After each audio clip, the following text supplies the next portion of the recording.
One of my reels went viral recently and the inevitable happened. थोड़ा और गांड का जोर लगा जितना सुबह टट्टी करने में लगाती है. This was his response when I tagged Meta and I filed a complaint to the National Commission of Women and to Indian cybercrime. So two things. This gentleman that you just saw, he was very adamant in calling me R and then defending himself.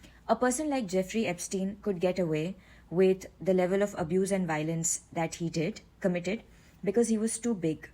He had too many connections. He was too important in certain ways, and he could leverage his connections to be able to continue to do the degrading things that he wanted to do.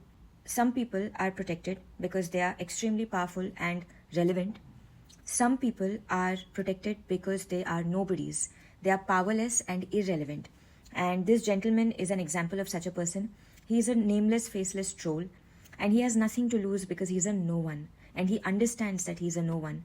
And he uses that as his leverage because he's not important or relevant for anyone to really care about his opinions or what he thinks or how he addresses a woman. He's not a big man. So he knows that if he goes online, hides behind a profile, and misbehaves with a woman, his anonymity is going to give him the power. Because nobody is going to waste their time running after a person who's so irrelevant and who we're not even sure like who's behind that DP, We don't know. I do understand why this anonymity has become like a shield for people like him, but I have a question for all people, especially all the men who were so outraged at Awkward Goat's Proud R movement, Proud R campaign, saying that she has the protection and privilege of a upper status woman. She has never worked as a sex worker. She has never been in that position. So it's not her term to appropriate. If it's not her term to appropriate, this is not your outrage to have.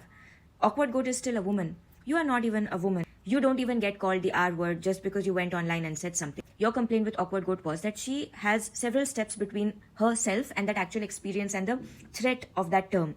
And so she should not appropriate a term that she doesn't live the threat of.